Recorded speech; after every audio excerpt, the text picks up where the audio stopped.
Welcome to the Get a Life podcast. Explore survivor stories. Uncover the hidden truths. Join our X-Cult conversations. You matter, and so does your story.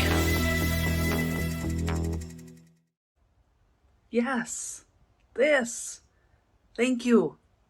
That's like a normal Christian church. Like, it's okay if you stop going to the same church as someone. They'll still talk to you. Yeah, the Plymouth Brethren Christian Church. They claim to be a mainstream Christian church. No. Mainstream Christian churches do not shun people. They do not kick people out simply because they chose to stop going to said church. It's ridiculous. Thank you for this comment. Because yes, you apparently go to a normal church, not a cult. Congratulations. Seriously. Yeah, the PBCC is sad and messed up. Hey everybody. So for my PBCC video today, I am going to talk about the PBCC and politics. Don't know if you guys are aware, but here in the United States, there's a presidential election going on. I know, you might have missed it. It's easy to miss. The Brethren, they are not allowed to vote. I'm not really sure why. I'm sure they have some scriptural reference, but I never really was that good at paying attention to that stuff. So I'm not really sure why they can't vote, but they're not allowed to vote. Not in local, state, national, any sort of elections. Nope, not allowed. However, don't let that fool you into thinking they don't care about politics. Have I mentioned they have a lot of money? Yeah. And money's super important to them? Yeah. They like to throw it at campaigns. As well, we often had to have special prayer meetings to pray that certain laws wouldn't take effect, or would, depending on. To pray that certain candidates got in, or didn't, depending on. I can remember, like, I was a teenager, I don't remember which election it was, but like I remember it being recommended that in Minnesota, which is where I'm from, we make phone calls. Like cold calls to people asking them to vote for a certain like Senate candidate. And my older sister did it. I was like, absolutely not. I will not be doing that. Thank you very much. Can you imagine? What do you say? Like, so you're talking to someone and saying like, you really need to vote for so-and-so. And they're like, oh, is that who you're voting for? No, I'm not allowed to vote because the call time in won't let me. I don't remember that being part of the script, but, you know, in my mind, that's what probably would have happened, and it would have been really awkward. So, yeah. Now, I think they just spend a lot of money throwing it at campaigns, but doing shady ways around it. Shady things. I don't know what I'm saying, but you know what I'm saying. Everything's shady with them. Yeah, so currently, this time around, they are throwing their support behind Donald Trump. But don't let that fool you. That has not been the case every time. I don't remember in 2020 who they went for, but in 2016, it was very much not Donald Trump. They did not like him. It was actually recommended like to try and drum up support for Hillary Clinton instead. So, you know, another one of those things the Lord probably turned a corner on for them. Weird how that only happens for them, right? Yeah, so no voting allowed. But they'll still be involved. So there you go. PBCC and politics. So for today's video, I'm going to talk about the PBCC and their huge Sunday meals. So if you've been following me for a while, I did a video a while ago on their Sundays, which are intense to say the least. I mean, these are the people that go to meeting every single day of the week. So Sunday, they're going to take it to the next level. It's great. 3 to 4, sometimes 5 meetings a day. No problem. But on Sunday, at their big main meeting, you would have like multiple localities of brethren would attend one meeting. So like where I was, that was like 500 or 600 people would be present. And so you weren't allowed to eat out like at restaurants or something. Food made by unclean hands. Are you crazy? Can't be doing that. So that meant that whatever locality was quote unquote hosting the meeting, the people that lived there had a lot of people to entertain. So like my dad and mom, when I was younger, had a table that seated like 16, I think. And we were a family of 6, which meant we could have like 10 guests, maybe 12 if like a couple of us kids sat in the kitchen. Well, that wasn't enough. So then we started eating buffet style, which meant everyone sat in the living room and the women passed the food around and then grabbed a plate in the kitchen, scurried around, passed it around again so everybody could have seconds. And we were talking like 22 guests, give or take. Well, then the cool thing became the Amish dining room tables. If you have no idea what I'm talking about, let me explain. The Amish tables are like beautiful wood tables with 89 million, okay, I might be exaggerating a little, leaves. So when it was small, it was very small, like just maybe 6 feet across. But you could extend that sucker out to be like 30 feet long. You think I'm kidding, and I'm not. Someday I'm going to find a picture of one. Yeah, so my parents got their hands on one of those. So the plus was at least then we could all sit down and eat the meal together. Like you might still be on an uncomfortable chair, but at least you could sit down. But the amount of work that went into these meals was huge. Like you couldn't just feed these people a hot dish. No. This needed to be like a full like turkey, mashed potatoes, stuffing, multiple vegetables, salads, rolls, dessert. Yeah. Yep. Lots of work. Yeah. And of course, alcohol. Can't forget that. The women did all of it. The men, well, they served the alcohol, I guess. And, and they said grace. Yeah, they blessed the food. And yeah, I think that's all they, they greeted the company when they arrived at your house. Told them to come in. I don't think I missed anything. Yeah. We cleaned. We cooked some more. We served the food. We cleared the table. We did the dishes. Yeah. Sundays were a real hoot. 0 stars. Nope. Anyway, there you go. Sundays. Fun day. Hey everybody. So today for my PBCC video, I don't know it's so much as a fact as it's more of a, I'm just sharing some stories, kind of trying to give you guys some insight into the Plymouth Brethren Christian Church.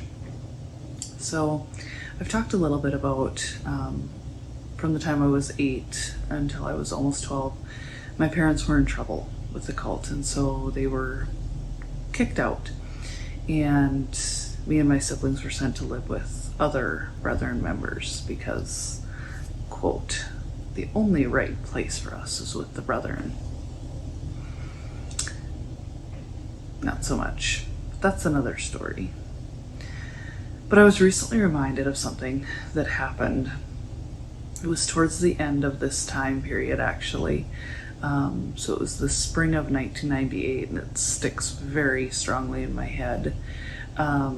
So my brother, who was 8 years older than me, so he would have been, about 19 at the time, give or take.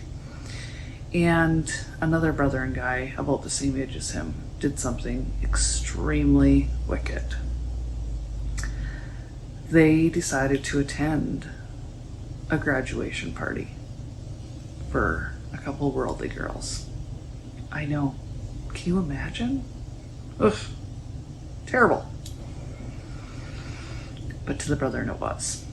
It was literally a huge deal. So this happened on a Sunday afternoon, evening, because that's when this party was. And of course I was still young, living with my uncle and aunt, which also happened to be where my brother was living too. And it was a huge deal.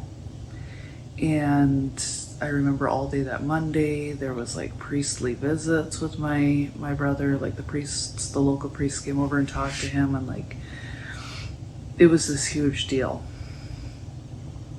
And there was talk that he might get kicked out. He might be confined at the very least. And for me, who at that point was 11 years old, it was unthinkable. I was so scared for him. Like, can you imagine being kicked out of the Brethren? And I can remember that Monday night. It was like a local little meeting night, which someday I'll do a video on all their different meetings, because that's a whole nother topic. But anyway, the meeting room was just down the street, like maybe 2 blocks. And I can remember walking to meeting by myself, and because it was a late May night, and I was just so upset about this, and my brother wasn't allowed to go to meeting that night. And on my way home, I can see it so clearly. I was walking down the sidewalk and I was just bawling my eyes out. I felt so alone because I didn't have my parents. My 2 other siblings didn't live with us. They were staying at other brethren's homes. I didn't have my brother to talk to because I couldn't talk to him because he was in trouble. And all I could imagine was, I'm losing my brother. It was terrifying. And it's something I really struggle with now. Like, I've been out of the Brethren for 17 years. And it's the one thing that makes me super sad and obviously a little bit emotional. Is I just remember how terrified I was at the thought of him being out of the Brethren. And I feel terrible imagining that this is what my family thinks of me. They're genuinely scared for me because they are that brainwashed. Like, they genuinely believe that I have lost my way. I am not saved. I'm going to hell. I'm evil. And that makes me sad for them because they're so misled.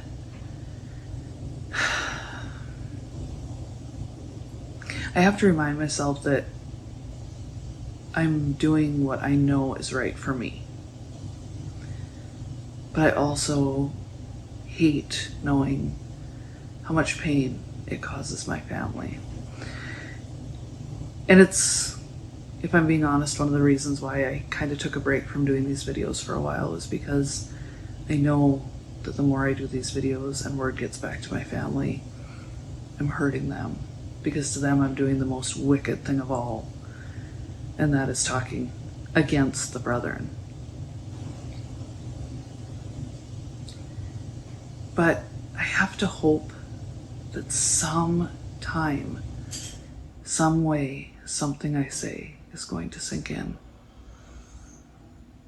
I have to hope that, because if I lose that hope, then I've lost everything.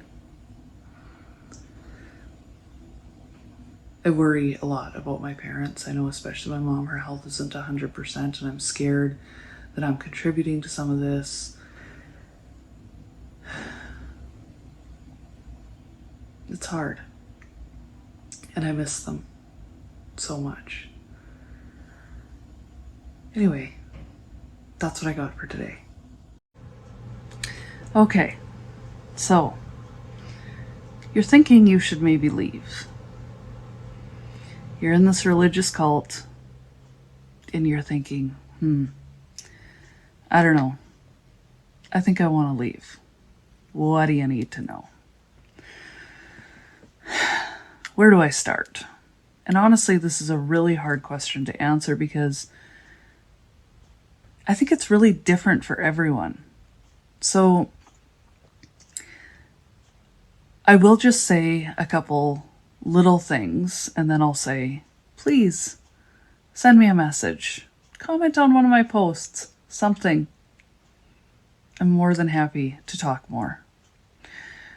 But the first thing I'll tell you is, in the Brethren, they will constantly tell you that people that leave are choosing an easier way. That's why they want to leave. They're just choosing an easier way. Well, I'm here to tell you that could not be more of a lie. It would be so much easier to just stay in the Brethren, following blindly along, doing what you're told, living where you're told to live, marrying who you're told you can marry. Yeah, you have a job, you make lots of money because they pay other brethren lots of money. You don't have to make any decisions. You're just told what to do. Easy peasy. Yeah, leaving the Brethren? Nope. I think it's something that has caused a lot of people to struggle when they leave. And it's caused some to go back and forth. And it's because they don't have a plan. And they don't realize that when you leave the Brethren and you lose your family, your home, your job, your friends, everything, you and only you are responsible for yourself. Yes, there might be people who are there to help you along the way, but you can't rely on that because at the end of the day, we're all just doing the best we can.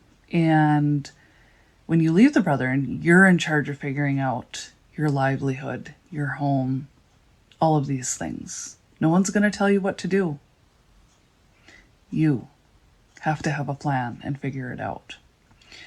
So that is kind of a big learning curve, I think, for people that leave the Brethren. I've definitely heard from a number, I've learned to be a little bit discerning in accepting messages from people because I want to help anyone that wants to leave the Brethren. But with that said, you have to understand that you have to help yourself too. And that's complicated. And if you just want to leave the Brethren because you're annoyed with some little thing like you can't go to the movies, just hang in there. The Lord will probably turn a corner again and you'll be able to do that soon. I'm sorry, that sounded a little cynical, didn't it? But really, if you're serious, if you genuinely have a problem with the brainwashing, the covering up of abuse, the shunning of people that choose to go to a different church, if you seriously want to get away from that, then you should leave. Make a plan. Figure out what you're going to do financially. Figure out where you're going to live. All these things are things you really do need to think about. But along with the practical side of things like that is, and I don't know if there's a way to mentally prepare yourself, but try and think about what it's going to be like when you can't just hang out with your friends, your family. You're the last person to know that a loved one is going through a medical treatment. It's harder than you'd think. And you tell yourself, oh, I can handle it. But in the moment, it's hard. And I remind myself constantly when I'm in that situation, this is the price I'm paying for stepping away. It's not right. Just because I choose to go to a different church doesn't mean that I should be the last person to know that my mom is undergoing an open heart surgery. But it's the way it is. And you have to prepare yourself for that. So those are just a couple things to really think hard about. Make sure that you are mentally strong enough, that you are physically strong enough, and plan and think. And something else, you're taught that worldly people are pretty much all bad. And there are some bad worldly people. You do have to be very careful who you trust. But there are so many very, very, very, very good people. And then there's those of us wicked ones that have left. Don't be afraid to reach out to us. We're actually not quite as evil as they probably made us sound. So feel free to reach out. I'm happy to talk. So quick follow-up to yesterday's video about, so you're thinking of leaving the religious cult. So over the years, I've had a handful of people ask me, do you have any regrets about leaving? Have you ever considered going back? And I can say with 100% certainty that no, I have not one time ever considered going back. I can't even imagine a situation where I would ever consider such a thing, especially not after having had the freedom to think for myself and make my own decisions. No. As for regrets, no, I don't regret leaving. I've never regretted leaving. I regret that I was so naive. I genuinely didn't understand the depths of the distance that would be put between me and my family because of me leaving. But I don't know if I can even call that a regret, because it really isn't something I could have changed. I couldn't have seen that coming. And I just have to live with it. It is what it is, and I have to accept that this is the price I pay for freedom from the cult. Freedom from being brainwashed, told what to do, where to live, how to think, who to marry. Yeah. And as much as it hurts, because it does, I miss my family so much. But I have said 1,000 times that I have gained so much more. I have so many true, real relationships and friendships that I would never have experienced. And then, to me, the very biggest thing of all is my faith. I don't think that in the Brethren, I really understood having a relationship with Jesus. And it's funny because it's a religious cult. Like, you would think that that would be the key part, but it's not. I have a much deeper faith than I ever did when I was in the Brethren. And to me, that's worth everything. So, no, 0 regrets. Good morning. So for today's PBCC video, I'm going to do a little dive into the Plymouth Brethren's website. Yeah, PlymouthBrethrenChristianChurch.org. So nice. So accurate.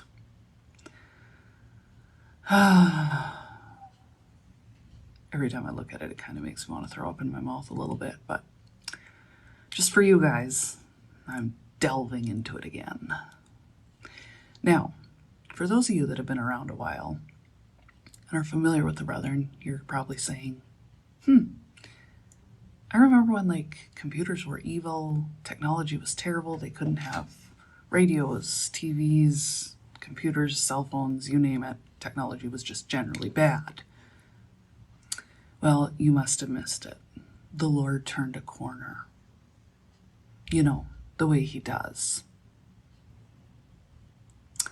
Yeah, the Lord turning a corner is basically code for Brethren leadership need to change the rules to make it easier for their businesses or something, and so they just tell the nice, good members that the Lord turned a corner, so now they can do those things.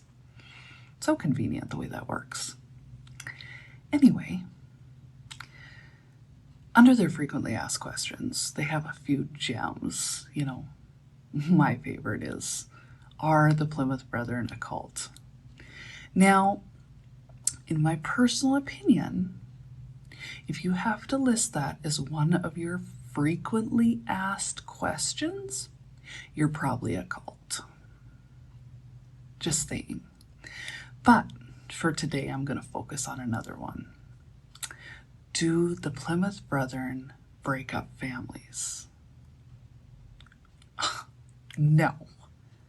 I will read you exactly what their website says. The incidence of marriage breakup amongst the Plymouth Brethren Christian Church is fortunately very rare and well below societal norms. Any breakdown of relationships within a family is always tragic, and every effort is expended to prevent this occurring or to try and bring in reconciliation if it does. Oh, isn't that nice? Yeah, of course marriage breakup is unlikely. You're not allowed to get divorced. Sorry, turns out that your husband is an abusive jerk. Too bad. You're married to him. You only met him like 3 times before you got married. Too bad. You're stuck with him. Best of luck to you. Oh, turns out your husband was like someone that sexually abused children. Well, gotta just live with that. The brethren forgave him. You should too. It's fine. Everything's fine. As for the breakdown of relationships within a family, it's always tragic and every effort is expended to prevent this. Really? Is it? Because, some of us that have left would go out on a limb and say, doesn't really feel like you're expending that much effort at all. In fact, you actively try and avoid interacting with us. So, yeah. Every effort might include actually talking to us. But what do I know? Anyway, I've got so much more to share about the Plymouth Brethren website. It is a thing of beauty. So today I decided I should continue my deep dive into the delight that is the Plymouth Brethren Christian Church website. I'm not sure why I'm calling it a deep dive, because I didn't have to dive very deep at all for this one. It's literally right at the top of their homepage. The very first thing, there's a slideshow of 4, and they're just such charming points representing what warm and caring people they are. First one says, "We endeavor to live in the generous and caring spirit of Christ our Savior." Yes, we don't kick people out for not agreeing with us and never talk to them again. We care. We don't support people that have been abused in our church. We support their abusers, but we care. Isn't that nice? I thought it was nice. Yeah, and then let me just go to the next one here. Through our faith, we are inspired to be good and caring neighbors. I don't really know what to say about that one, because you're not really that neighborly. I always laugh when I hear people say, oh no, they've been really good neighbors. They helped when there was a flood going on, they helped fight the flood. Yeah, because it didn't save their businesses or homes. Oh wait, kind of did. Yeah, if you actually look at the things they support and the things they do, they're always getting a benefit too. It's not a totally selfless thing, ever. But it looks good on the website, doesn't it? Okay, next. Number 3 of 4. Oh, this is my favorite one. Family is at the heart of everything we believe and everything we do. That one really, really just got me in the feels, yeah, I'm kind of calling bull on that one. Because, like, it's at the heart of everything we believe and everything we do, right up until a member of our family, like, leaves. Then, bye. Yeah. So then, the final one, 4 of 4. For everyone, whosoever who shall call on the name of the Lord shall be saved. That one I have zero problem with, actually. Like, very good point. I mean, they also believe that they're saved to a higher level than everyone else. But, I mean, at least the rest of us have a shot. I mean, except for me, because I had the privilege of being brethren and chose to leave. So, doubtful if there's much hope for me. But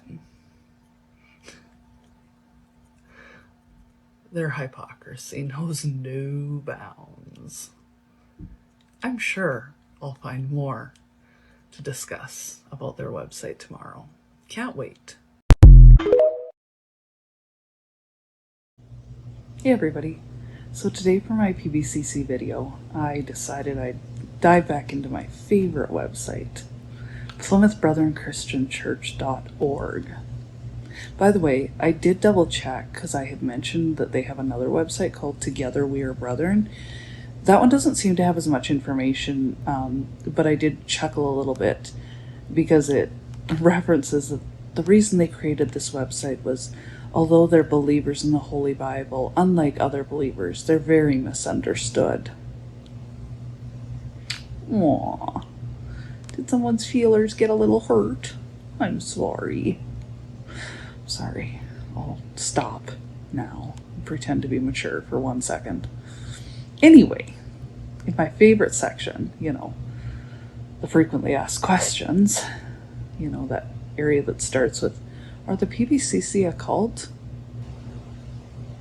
I'm going to just let you guys determine that for yourself. Just come to your own conclusions. Yeah. So, the question I am going to go to today is a really good one that I've wanted to know the answer to for a long time. It goes something like this. Oh shoot, now my tablet just locked up. Okay, hold please, I'm not that tech savvy. I grew up in a cult, remember? Are there specific rules that the PBCC must follow? Are there? Sorry, I'll get to the answer now. There are no specific rules. You heard it here first, people. Brethren universally maintain beliefs and a lifestyle that is based on the Holy Scriptures, and we are genuine in our endeavors to secure a sustainable structure of family life for the enduring happiness of our members, however diverse in character, capacity, and cultural diversity. That was a lot of words. But I'm going to start with that first sentence. There are no specific rules. Wow! I had no idea. So then, why did I have to wear a scarf all the time, or a token?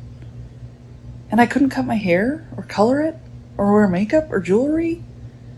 Couldn't wear sleeveless shirts or tank tops to meeting? I had to wear skirts or dresses, couldn't wear pants. Had to wear pantyhose to meeting because, protecting my modesty. I think that's phenomenal news. I mean,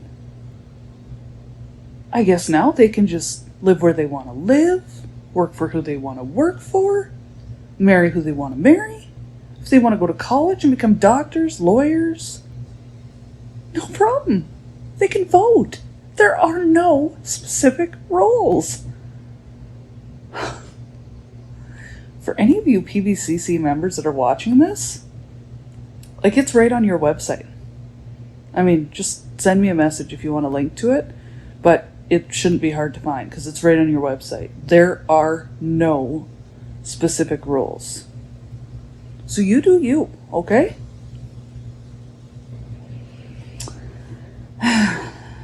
The next and final sentence, because yes, that last one is a long one. Brethren, universally maintain beliefs and a lifestyle that is based on the Holy Scriptures, and we are genuine in our endeavors to secure a sustainable structure of family life for the enduring happiness of our members, however diverse in character, capacity, and cultural diversity. I kind of read through this and tried to unpack exactly what all those words meant.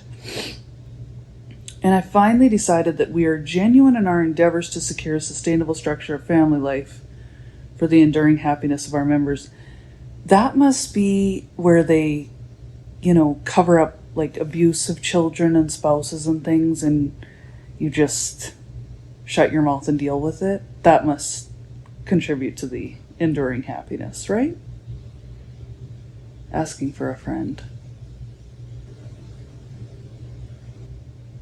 Anyways, and then there's the however diverse in character, capacity, and cultural diversity. Yeah, because the brethren have always been known for their diversity. I'm like, character, capacity, and cultural diversity. So, however diverse they are in character, is that like basically saying if you're not that great of a person, it's okay as long as you're brethren, we got you? Capacity, is that like the size of your family? Your physical size? Size of your bank account? I'm leaning towards that one. Cultural diversity,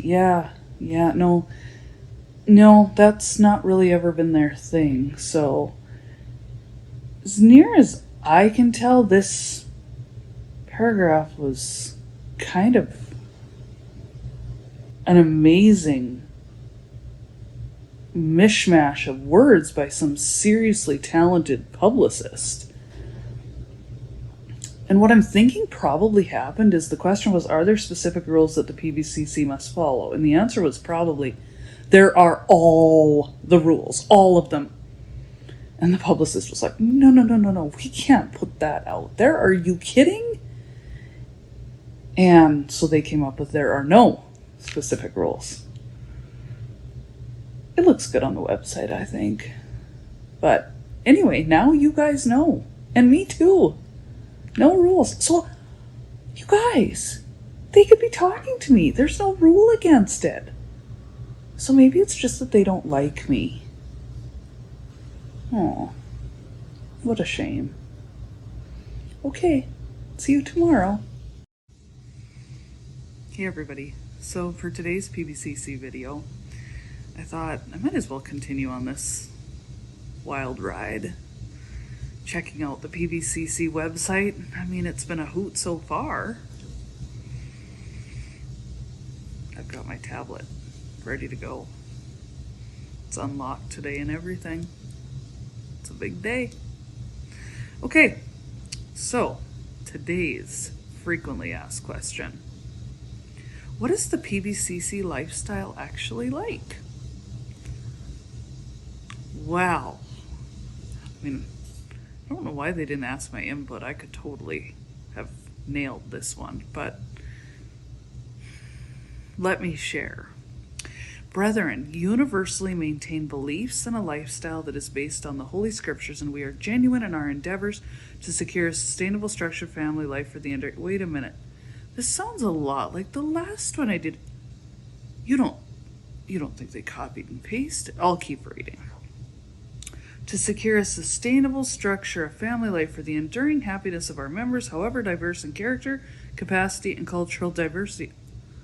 Wait. That's pretty much the identical answer. Yep. Word for word. To the one I covered yesterday. Are there specific rules that the PBCC must follow? They literally put the same answer. So the PBCC lifestyle, it's about, if you want to know what it's actually like, apparently this is the answer. The brethren universally maintain beliefs and a lifestyle that is based on the Holy Scriptures, and they are genuine in their endeavors to secure a sustainable structure of family life, blah, blah, blah, blah, blah. Yeah, no, you know what it's actually like? It's actually like you're told what to do and what to think and where to live. and where to work, where to send your children to school, and who you can marry, and what you can wear. Did I say that one already? I probably did. Yeah, and if you're a woman, you're never, no matter what, going to be as important as a man. So, good try, but you will be in the back of the meeting room because you're not as important. That's a little more accurate.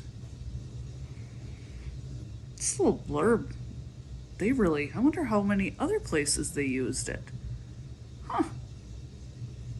Maybe that publicist shouldn't have gotten paid so much. Can't believe they do something like that. Anyway, if you want to actually know more about their lifestyle, send me a message. Ask me a question. Don't go to this nonsensical website.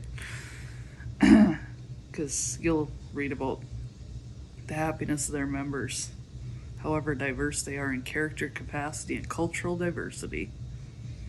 Blah, blah, blah. Right, there you have it.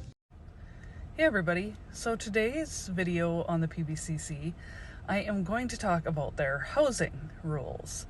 So, I have no idea why their rules are what they are, and I'm sure they've probably changed over the years. They've probably even changed since I left, but this is the way it was when I left. For some reason, mobile homes, trailer homes, those were bad, but manufactured homes, okay. Like a prefab, no problem. Apartments and townhomes, bad. Can't be sharing walls with worldly people. I guess the contamination can maybe just flow through the walls or the floors or something. Makes total sense. So it needs to be a freestanding home. Now, one thing that I know for sure has changed is, so at my dad and mom's house, they had a garage that was not attached to their house. There was just a sidewalk between the house and garage, very narrow area, and it was actually covered by this little roof. I mean, it would have taken nothing to connect them, and I remember saying to my dad, like, why don't we just, like, build a breezeway? Like, wouldn't it be so nice to just duck from the house to the garage without having to go out in the 40 below weather in January? And no, we couldn't do that because back in the day, Mr. Symington, who would have been Jim Symington, one of their leaders, he died like the year after I was born, so I don't really remember him, but what he said still went. But he had a problem with attached garages. Apparently they were bad. So, like 20 years later, yeah, my dad still wouldn't attach his garage because Mr. Symington said it was wicked. So that must have been one of those things that the Lord turned a corner on too, because now they all seem to have attached garages. Like, it's no big deal at all. I mean, how can you really have a giant mansion without an attached garage? I mean, that would be just weird, right? Whatever. Anyways, also, you know, there's different people, especially in small towns, I've had say to me, like, oh, I'm trying to sell my house. Like, what can I do to make it more appealing to brethren? Dining room, dining room, dining room, dining room, dining room. Must have a giant dining room. That's it. That's really the most important thing. Although, again, anymore, they pretty much are going to gut it and do a giant addition anyways, so whatever. I would just put it up for sale and see what happens. I mean, yeah, who knows? Also, another little tidbit about the living arrangements that I forgot to mention when I was talking about if you're confined. So, say you still live at home with your parents. You've been a naughty young girl, and you have been confined. your parents might not be confined, or your other siblings might not be confined. So then you can like live in the basement, but you can't eat with them because they haven't been confined, but you have. This also goes for, like, say a family where the husband did something. Maybe he got a DUI, maybe he broke some who knows what kind of rule. Yeah, so of course they're not going to get separated, but he can't keep living with his family. So then he's going to live in the basement. He's on his own for like meals and things, but the wife and kids can still go to meeting and still live in the house with him. So they can still share a roof and walls, but yeah, it's confusing. Anyway, there you have it. Little tidbit on their housing. Hey everybody. So today for my PBCC video, I thought I'd just quickly talk about something, I don't know, that I kind of think is cool. So obviously I've been out of the Brethren for quite a few years, and I sometimes wonder, is there ever going to come a day when I don't, like, feel kind of a joy, a thrill, when I'm doing something that, if I was still Brethren, I wouldn't be able to do? I don't know. I don't know if I'll ever feel that. And it can be the simplest thing. You know, listening to a different song on the radio, watching a different TV show.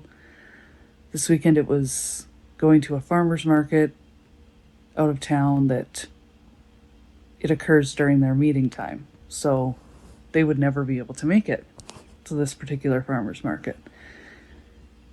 And I mean, it might be traveling somewhere different. It might be going camping. There's a million little things. And they're just boring day-to-day life things. But yet they're special because we have that option. And I was thinking about it more because obviously when I was digging around in their website and found that very special little note about there are no specific rules,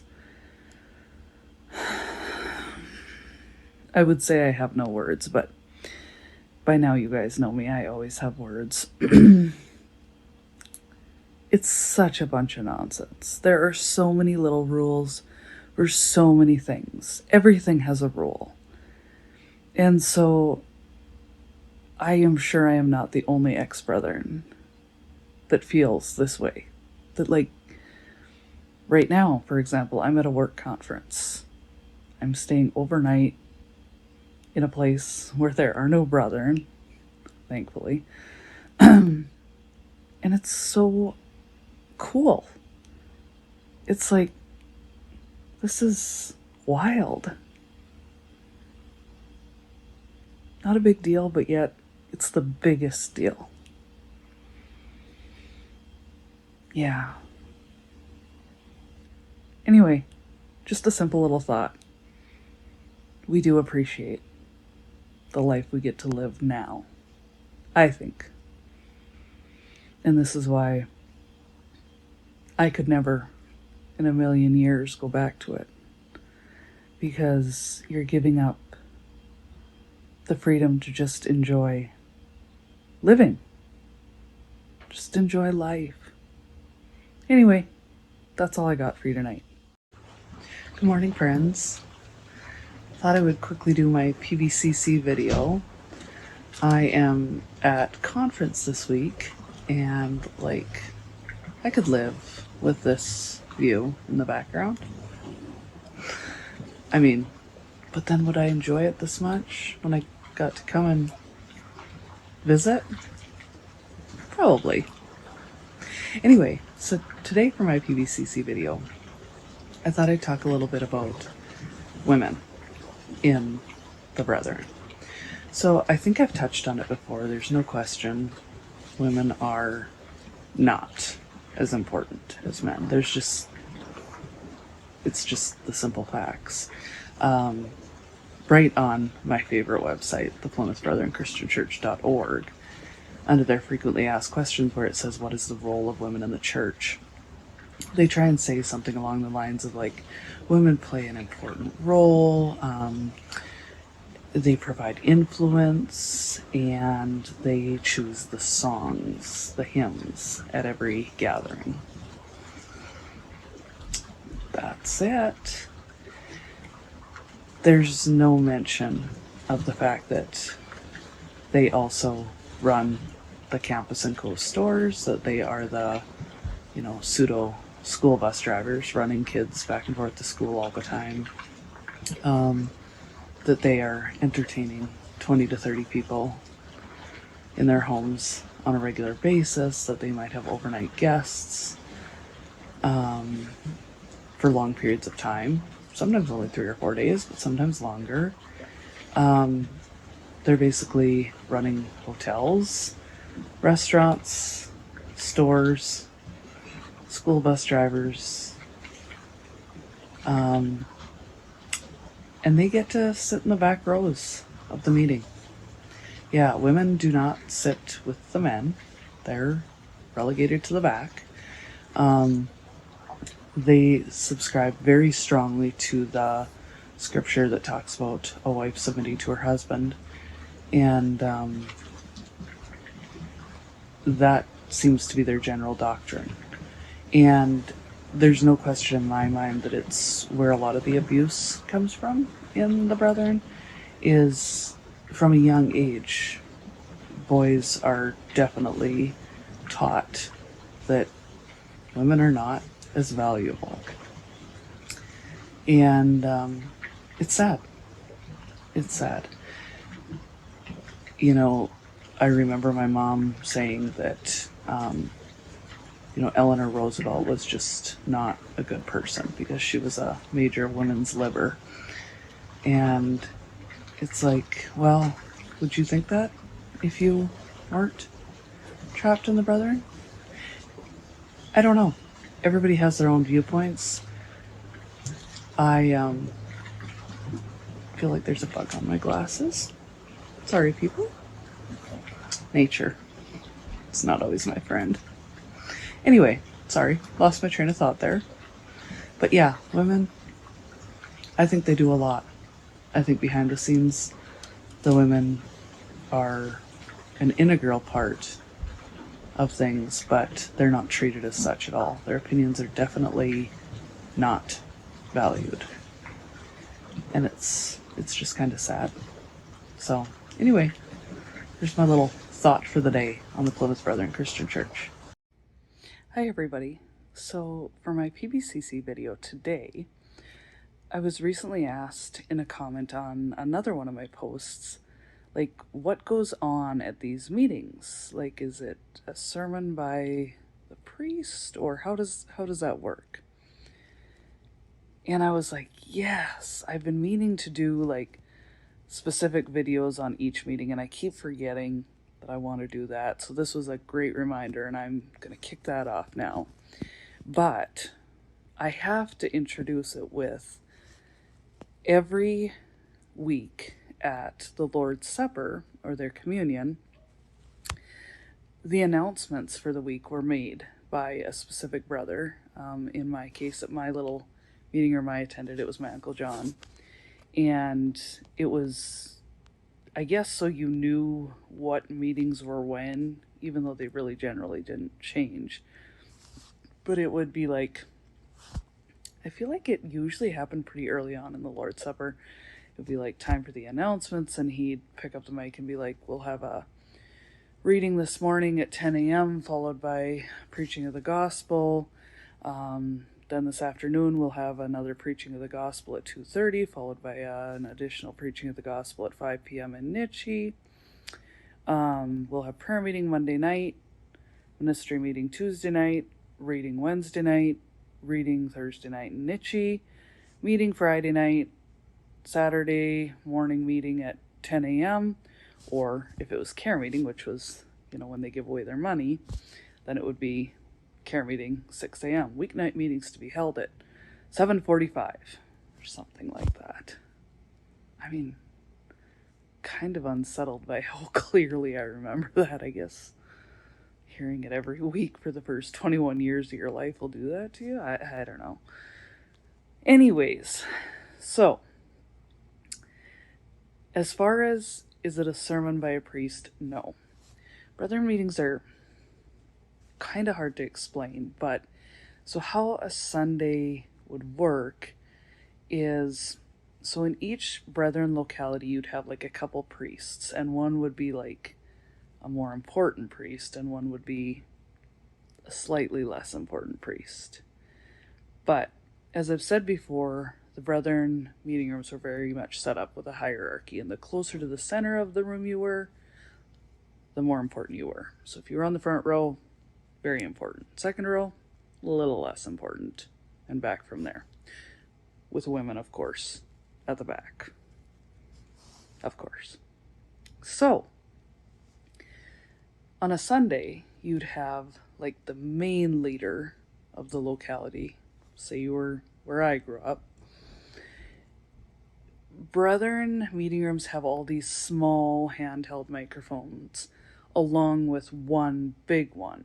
So he would pick up like a small microphone that was in front of him and he would say to another important brother on the front row, Mr. So-and-so, would you be willing to read the scriptures for us today? And Mr. So-and-so, because he's very humble, would always say, no, I wouldn't feel up to that. And this would go on for sometimes, honestly, like 15 to 20 minutes at a time. And it was like, oh my gosh, someone just read the scriptures. Like, you're not all that humble. We know you're not.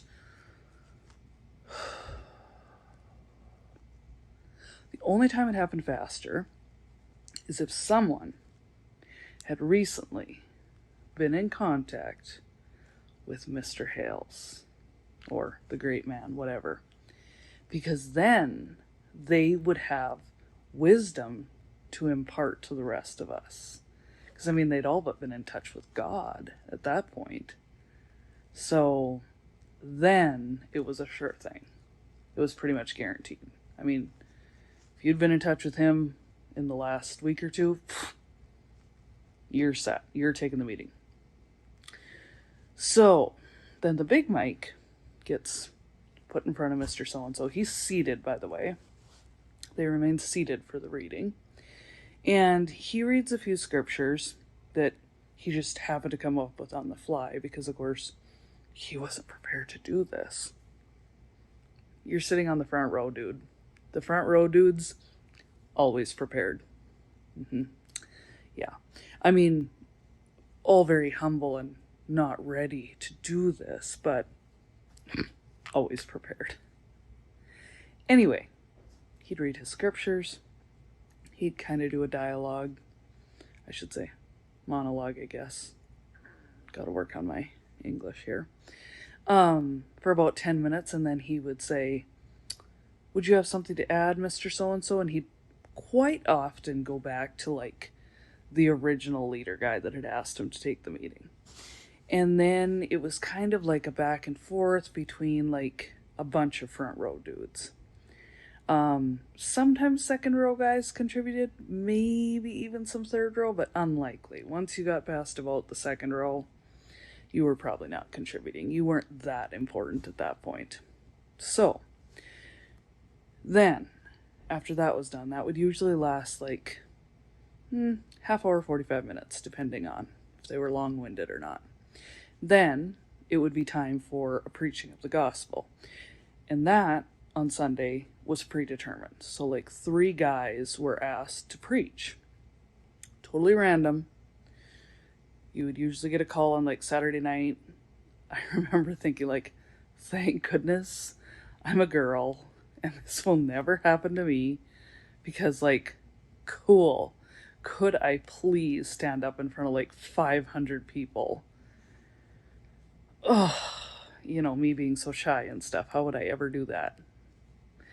Anyways, these 3 guys would all preach the gospel. And that was definitely more like Matthew, Mark, Luke, and John, or what they would read from and preach from. And I guess that was to save us, although, I mean, we're brethren, so we were saved. So, I'm not really sure. Good morning. So, when I left off last time, I was talking about the brethren meetings. So, I had told you a little bit about their big Sunday meeting, the main meeting. But I realized afterwards the part I forgot was I should have mentioned that. So, during the readings, the guy like taking the meeting stays seated, but during the preachings, then they're standing up. So the big mic gets adjusted and they stand. And that is just like one guy talking. There's no other input from someone else. And when he's done, the next guy hops up, says his thing.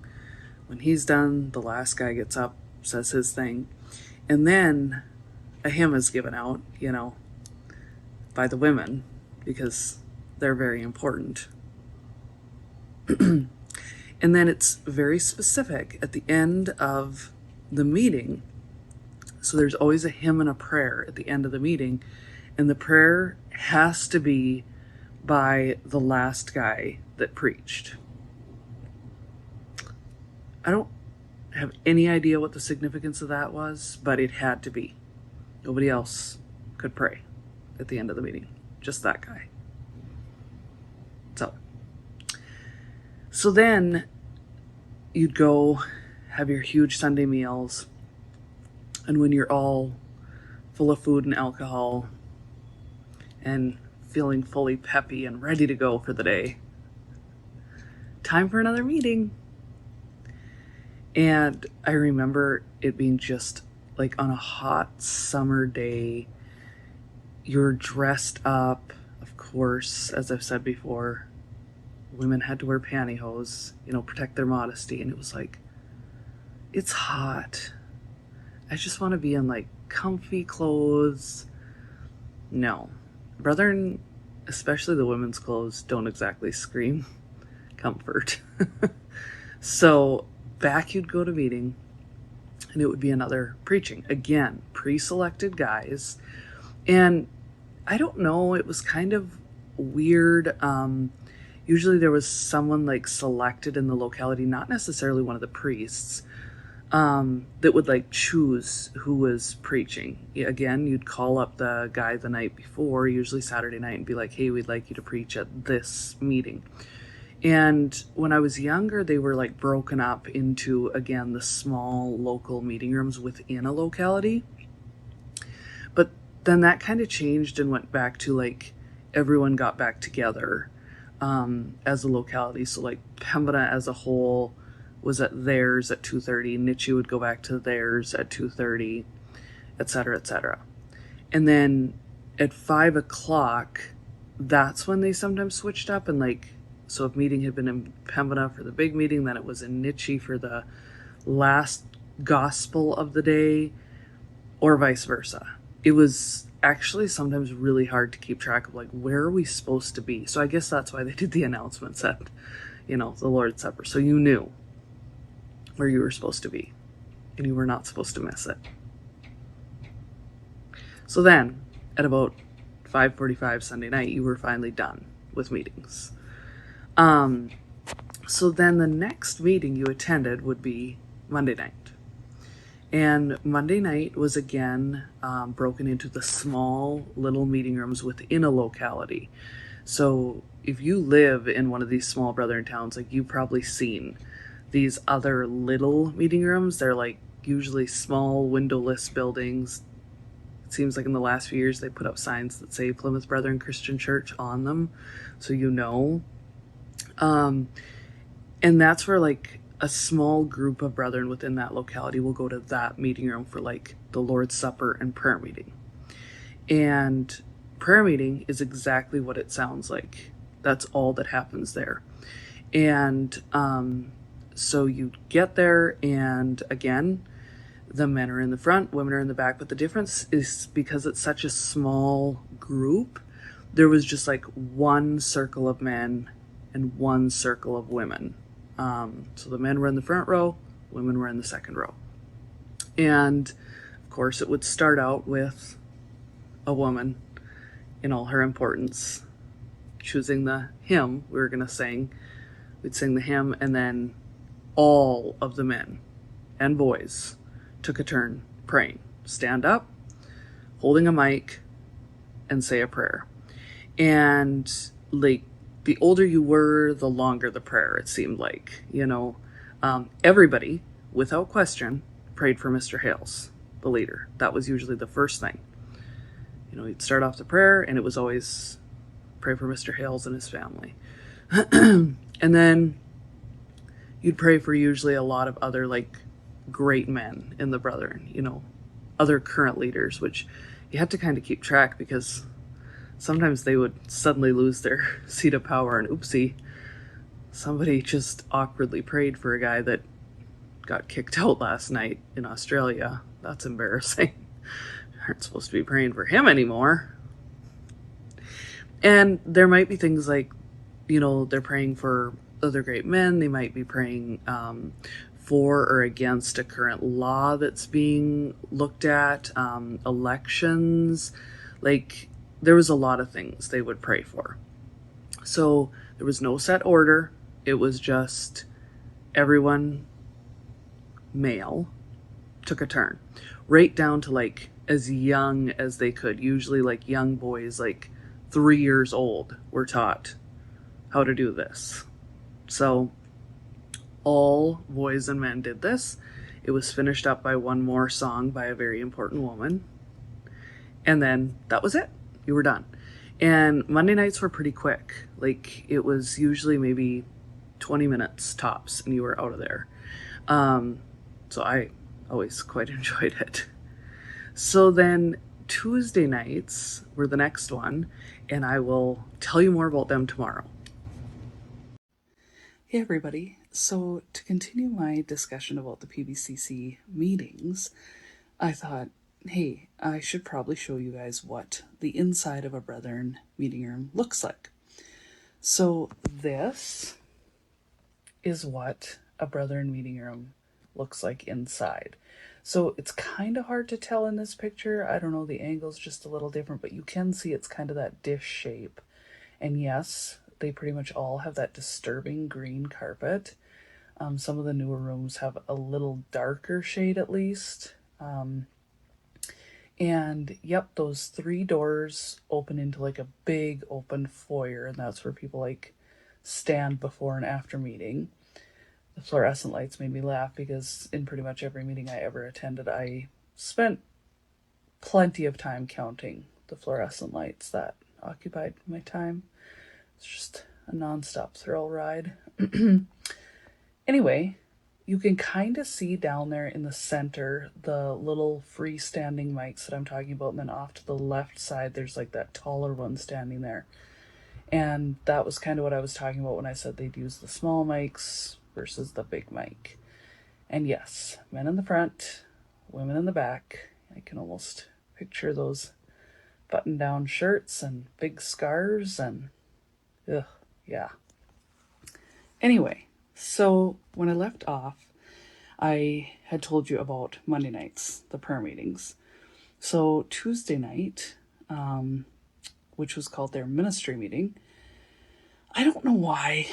I don't know what the significance was, why it was called the ministry meeting, but anyways, Tuesday was also the only day you could get married on.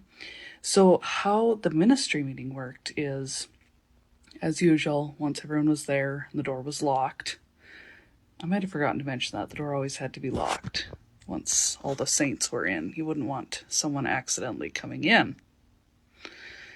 So, a very important woman would give out a hymn, say a number, we'd sing it. Someone would stand up and pray, a man, of course. And then ministry meeting was a little different. So the mic would be standing in the center of that front circle. And it was always a little bit of a waiting game on Tuesday night because there was no set agenda. You just had to wait for someone to be moved to speak to those of us blessed to be there. And I can remember it being so excruciating. Like, sometimes someone would be motivated to hop up right away and like get the show on the road, and sometimes you would sit there forever and ever and ever. And I can remember actually like I never wanted my dad to be the one to speak. Like, I don't know why, it was just awkward and weird, but I can remember like a Tuesday night or two, or possibly 29, sitting across from him. Obviously, Tuesday night was just a smaller local night, so he would be in the front row then, like most married men would be. And I was across the room sitting next to my mom in about row 4 or 5, and I can remember trying frantically to catch his eye. And if I did, to like look at the mic, like, get up there, say something, let's go. It never worked, not once, but I sure tried, because come on, like, we just want to be done. We just want to go home. Anyways, one would go, sit down, and then the wait would begin again for the second brother to feel moved to speak. And then you get to listen to them. And they basically like get up, read a few scriptures, speak on those scriptures for a little while. It was just a monologue, a general. It wasn't a preaching. It was just kind of a general sermon. Usually didn't last more than like 10 minutes tops. So it was pretty short. And yeah, once those two were done, you'd have another hymn, a prayer, and you were done. So Tuesday nights could be really fast if somebody like actually got up and got the show on the road, or you could sit there forever. It was great. Anyway, there you have it.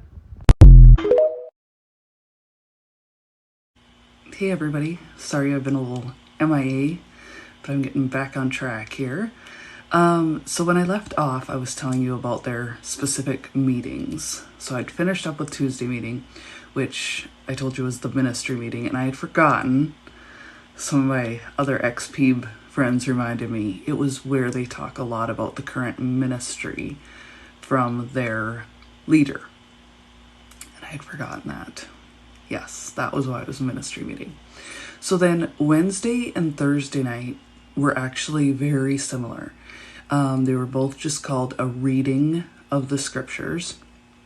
The only difference for me, where I grew up, was Wednesday night was held in Pembina, and the brethren from Nitchie, which was a town about 20 minutes away, would come there. And on Thursday nights, it was the exact opposite. The brethren from Pembina would travel to Nitchie. So other than that, they were identical. So basically how a reading worked was everyone's sitting down, obviously important men in the front row, less important as you go back, of course, putting women and young children in the far back.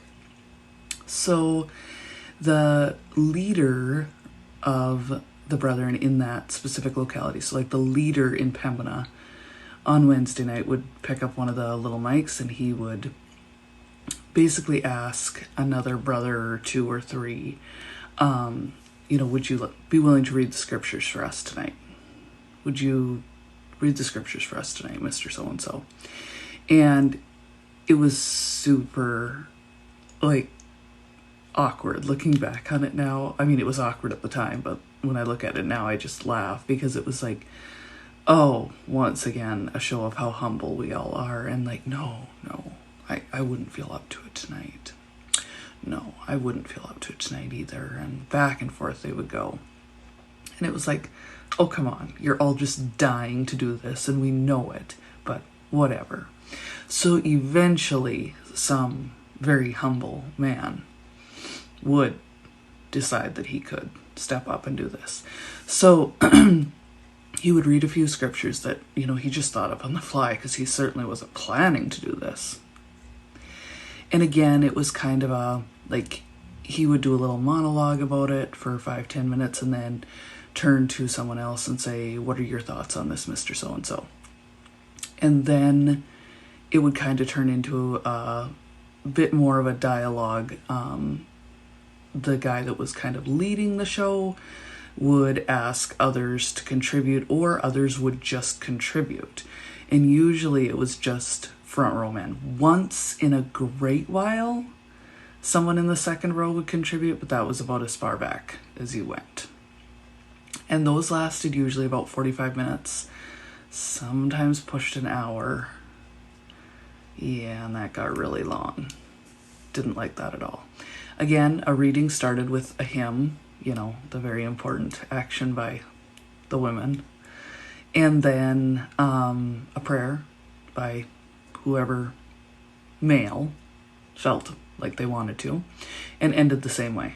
As soon as that brother that was taking the meeting pushed the big mic away from his face, boom.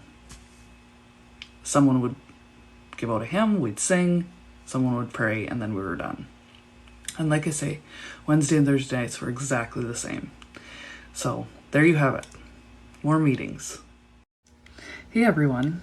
To continue my little saga on meetings in the Plymouth Brethren Christian Church, we're up to Friday night.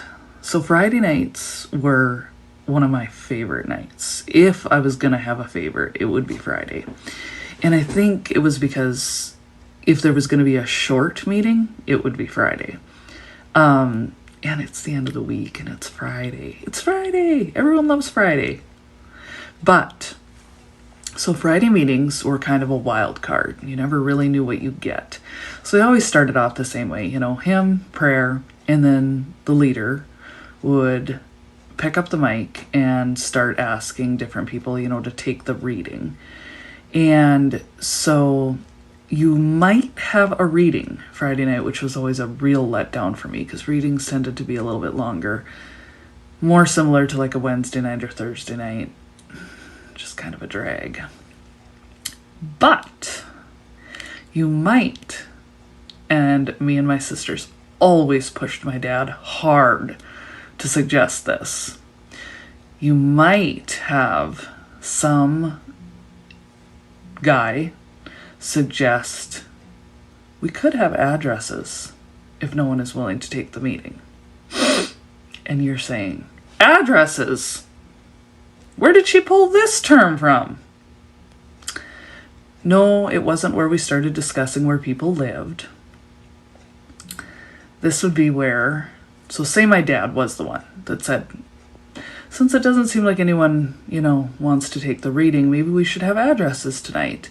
So then the leader guy would be like, oh, yeah, we could do that, Roger. Who did you have in mind? And my dad would probably be like, I didn't really have anyone in mind, but, who do you think?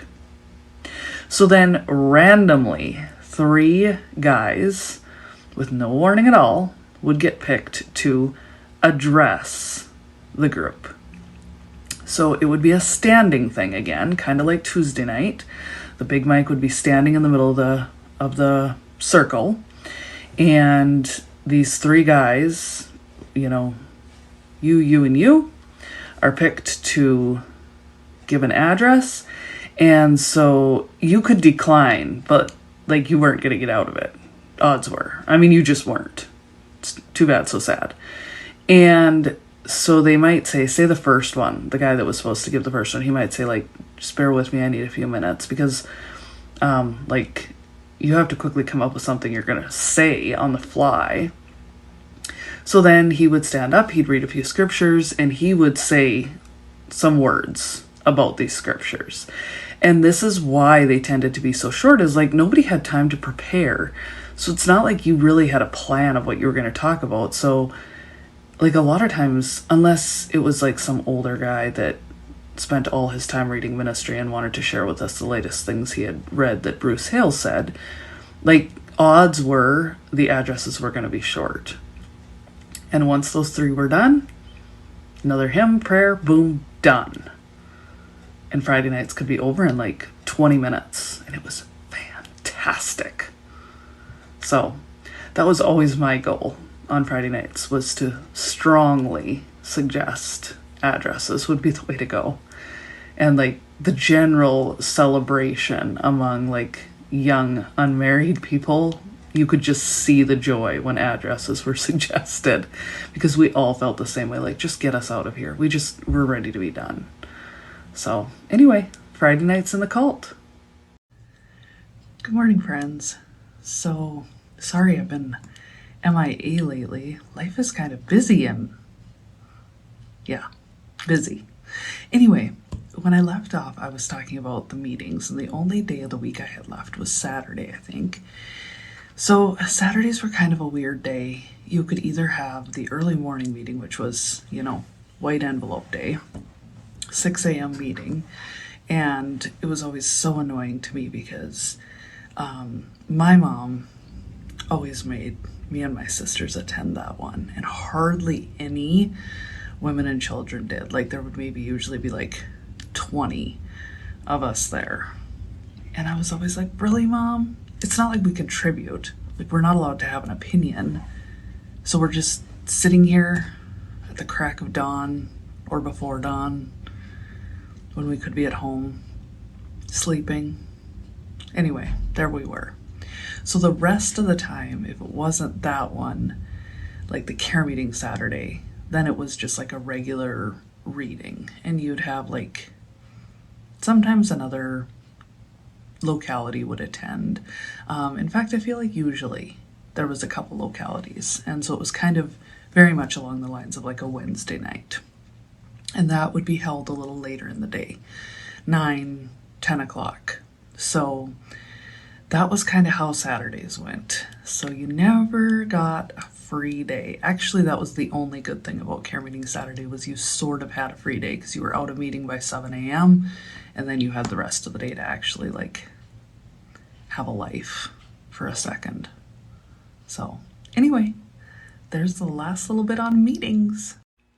Hey everybody, I just wanted to take the time to answer a couple questions I've gotten about meetings in the Plymouth Brethren Christian Church. So one of the questions I got was, what happens if you miss a meeting? So this one is kind of funny to me because it directly relates to how I got out of the Plymouth Brethren Christian Church. So my mom, bless her heart, actually felt like it was too much to expect us girls to get up, go to work, come home, supper, shower, go to meeting, come home, go to bed, get up, do it all again, over and over and over, with zero time to like recharge or just relax. And it was true. She kind of came to this when my oldest sister had gotten sick, like really sick, with like, I think mono or something like that. And my mom was basically like, you know what, this is just too harsh of a schedule. So she started allowing us girls to miss one night of meeting a week. We could choose. And generally speaking, I would choose Wednesday or Thursday night because they were the longest meetings of the week. And so you had your most time on your own, if you will. And initially when we started, it was like all three of us girls would miss. And then it went to, you know what, we all kind of just took a different night because we realized that, hey, it was really nice to just have some peace and quiet, some time 100% by yourself, because, I mean, you still live at home with mom and dad. There's no alone time. Like, there's no, you are 100% on your own, unless you want to sit in your bedroom with the door shut. But even then, you're going to have maybe an hour, and then it's time to go to meeting. Or, you know, there was just zero time to just recharge on your own. So that actually is how I got away. It was the one night that I chose to miss meeting, which wasn't an unusual thing, and I left. So I often think back and wonder if my mom wishes she wouldn't have allowed us to do that. I have to think that God would have figured out another way for me to get out of there. because he knew it was what I needed. But it sure worked out good for me. But as far as other people missing meetings, so like very, very much not okay for like a head of household to miss meetings. So like for my dad to miss meeting, not recommended. If he did, it wouldn't be at all unusual for someone after meeting to like ask one of us girls or my mom, like, so is Roger okay? To just miss meeting for the sake of missing meeting. No, he needed to be like sick, unwell. And for both my parents to miss meeting at the same time, like one better be hospitalized. Like it just wasn't allowed. Like you just didn't do that. So generally, like if my dad truly was sick and could not get to meeting, then my mom and us girls would still go. If my mom was sick, my dad and us girls would still go. If us girls were sick, it depended on the age. Like when I was young, obviously my mom would stay home with one of us. But once we got to be about, mid-teens, absolutely not. You're on your own, which is fine. Like usually if you're truly sick, you're in bed. The one meeting that really was frowned upon to miss was the Lord's Supper. So like, I always chuckled. I'm like, you were homesick with a cold, cough, flu all week. But yes, you should attend the one meeting where you're like sharing a cup with everyone else, sticking your hands in a loaf of bread that everyone else is going to touch. Yum. Awesome. So yes, kids were a little more, like there was a little more flexibility, like grace, I should say. Like if you missed a meeting, it was kind of like, well, like you shouldn't. Meeting's the most important part of your day. But there was a little more grace allowed. But the heads of household, no. And even the woman, no. Not as bad as the guy, but men needed to be at meeting. So there you go. That's what happens if you miss meeting. Yep, the door is actually locked. Yeah, no windows, because we wouldn't want the distractions of the outside world to come into meeting. And yes, there is a designated, like, usually it's a unmarried guy that's like in his late teens, early 20s, and he is the designated like door locker, for lack of a better word. And he stands out there in the entryway until, as far as he can tell, everyone is there. So like you'll see him come and like lurk in the doorway between the foyer and the actual meeting room, and he's kind of looking around to see if it looks like everyone's there. And if he thinks they are, then he locks the door. And so like in Pembina, our meeting room was a little bit newer, and so it had a doorbell. So if you were late, you could ring the doorbell, and then someone would get up, go and let you in. But in Nichi, their meeting room was a million years old. I mean, not quite, but it was old. And so you had to bang on the door. And I do mean like bang on the door. And then someone would come and let you in. And once in a great while, some like, I was gonna say unknowing individual would knock on the door or ring the doorbell, but honestly, sometimes it was like worldly people just wanting to mess with the brethren, I think, and would come and knock on the door. And then it was like quite this like kerfluffle. Oh my goodness, like someone was trying to get in. Huh. Yeah, door is locked. And this is something that I just think, they're deemed a church and get church tax status, but the door is locked. It is not a public place of worship. And in fact, if you want to attend a meeting, you can talk to a brother and individual, and there's like one meeting on Sunday that they will allow an outsider to come, but like you have to sit like way in the back. And like, they don't just allow you to just come. You have to like have shown an interest in wanting to join the Brethren and gone through a lot of steps. It's not like just random Joe off the street can be like, hey, I'd like to observe this one time. No. You have to like basically prove that you're wanting to join the Brethren, and then you can maybe come and sit in the back. And I literally remember hearing about this happening twice in my life. I've never witnessed it. So that shows you how often that actually takes place. So yeah, not exactly a public place of worship, but yeah, doors are locked, no windows, wouldn't want any distractions from the outside world. So there you have it.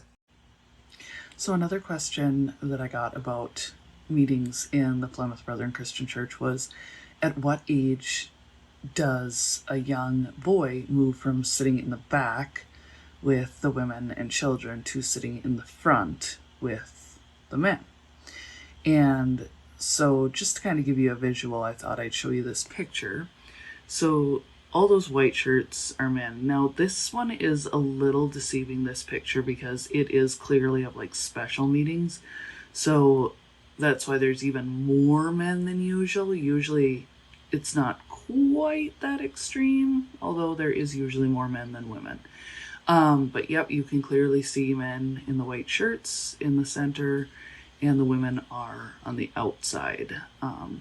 They're giant, colorful scarves. Anyways, so if you have a young boy, eventually he needs to go and sit in the boys section. And there's really no exact set age this has to happen, although usually like 3 is kind of the oldest a boy would be sitting back with his mom. It could be as young as like 9 months old that the dad will take the son.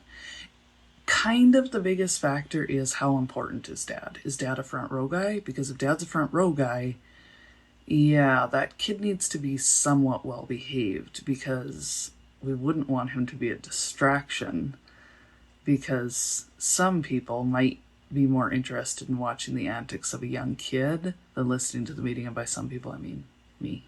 I was some people. I would always rather watch a funny little kid than listen to a meeting. Just saying. So anyways, it could be, like I say, as young as 9 months old. It could be a little bit older, but eventually dad would start taking care of the boy.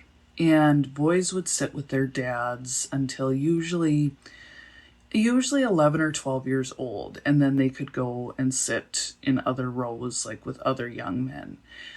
Whereas girls generally continued to sit with their mom until they got married. So like you still went and sat by your mom until you got married, and then you would go, if you moved away to another locality, then you would go and sit with your mother-in-law. But even if you didn't move to another locality, say you married a guy that was like local, you would still go from sitting with your mom to now you would generally sit with your mother-in-law. Once in a while, you had some crazy person that still continued to sit with their mom even after they were married, and like, whew, talk about breaking protocol. Oof, wild. Anyway, the other thing that used to cause quite the stir is once in a great while, say you had a young married couple that like, maybe they had a couple little kids, and say mom is homesick with one, or, you know, the other kid is sick, so mom's home with them. And dad brings the one little girl to meeting. And dad might be allowed to have the little girl sit with him. Obviously, again, not on the front row. But that always caused quite a stir, because then you had like a little girl sitting in the guys' ranks. Wild! Yeah. Did not happen very often, but it was allowed occasionally. Like if, say, like I said, mom was home with a sick kid. Maybe grandma was like not at meeting, because otherwise dad would give the little girl to grandma to look after. But once in a while, the one and only time in your life, a girl could possibly be sitting in those center rows. And that, like, never over the age of like 3 or 4. I don't even know if 3. 3 might be exceeding it. Yeah, big stuff. Hey everyone. So I just wanted to share, the Plymouth Brethren have this new series, new-ish, on YouTube. And I guess it's an attempt to show how non-culty they are. Well, I'll just jump right into it. Ta-da! Our neighbors, the Plymouth Brethren Christian Church, right under Living Our Beliefs. Yeah, isn't that adorable?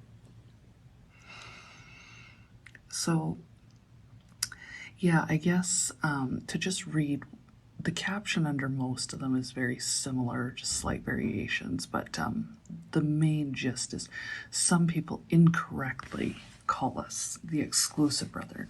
But the truth is that we are very much part of the neighborhood where we live, work, and worship, and have for over 200 years. But are you, though? Are you? Yeah. So they have a handful of these videos, our neighbors, and they all seem to be focused in Orange, Australia.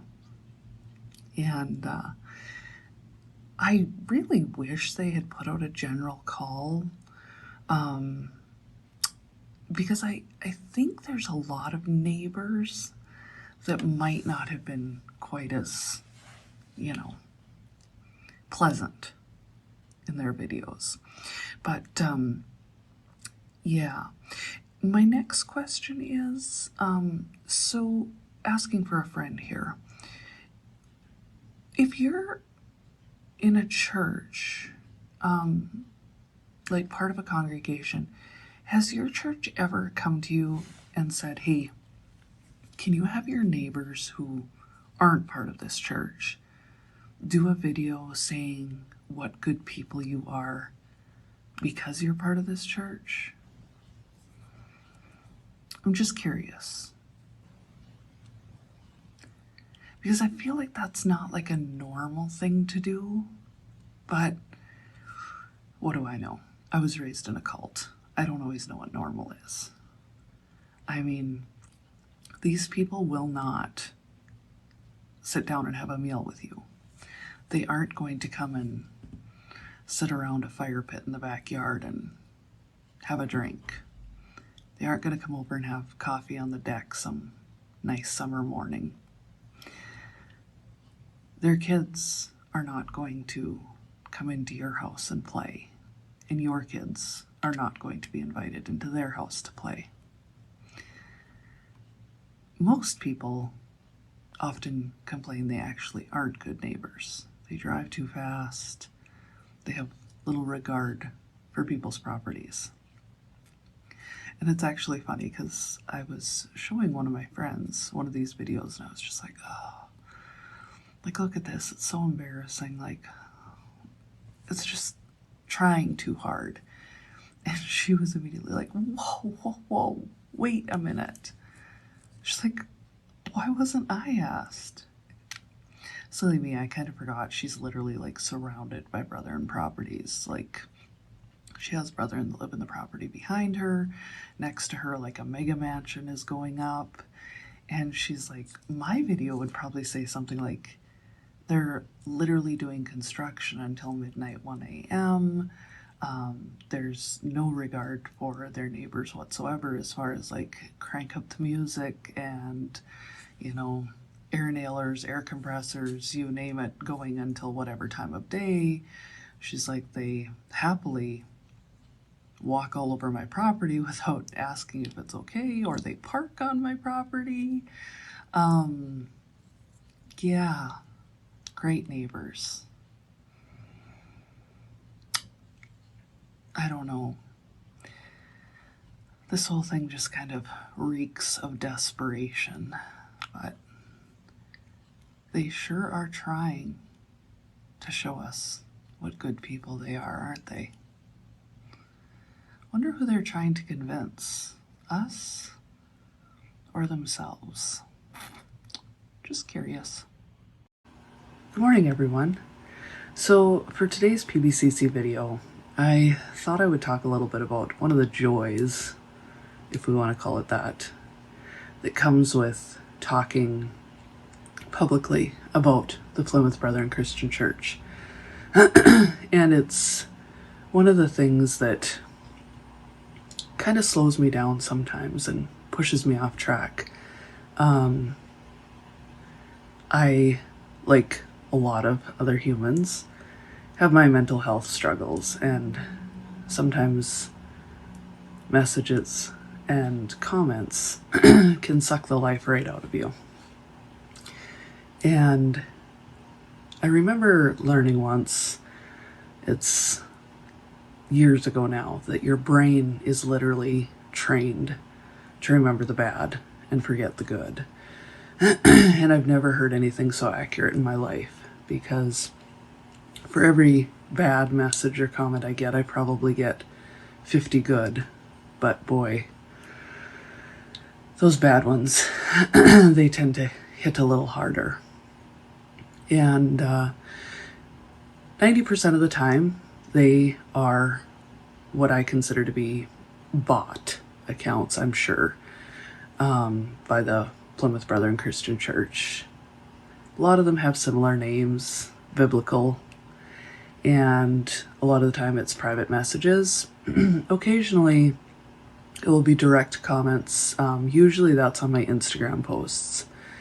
And I've blocked a lot of accounts, but they always reappear as something else. And because I have my Plymouth Brethren Christian Church posts set as public, anyone can see them. And I realize that's a risk I'm willing to take. I put it out there because I want everyone to see it. I don't want it to be just limited to my friends, because you already know the story. I'm trying to reach more people. But it's just a very real fact of speaking out about the Brethren, and it's one more reason why, to me, they claim to be a mainstream Christian church.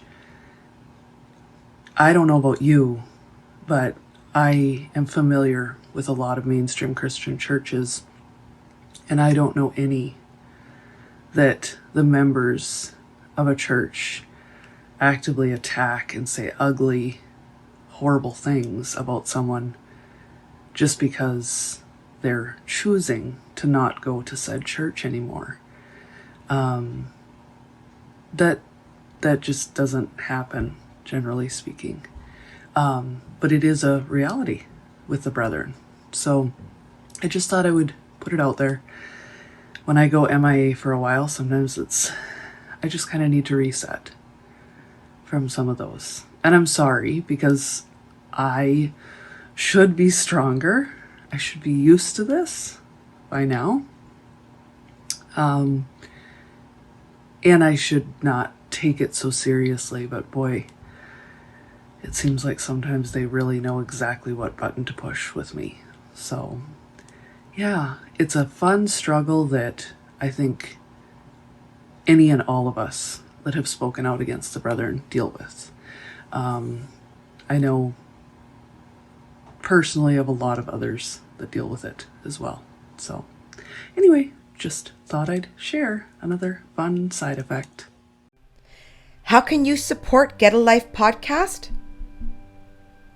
You can donate internationally via PayPal at www.paypal.me/getalifepodcast.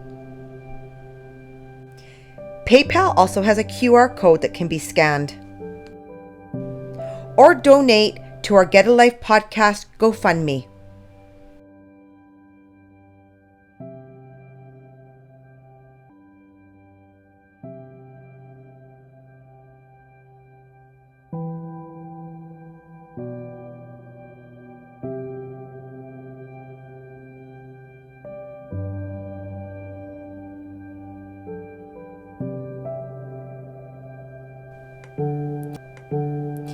If you're in a high-demand religious group and need help, please go to oliveleaf.network. To share your story or be a guest on the show, email info.getalife@proton.me. Check out www.get-a-life.net for Get a Life merchandise, books, and ways to support or get support. Please remember to like this video, subscribe to Get a Life, and comment.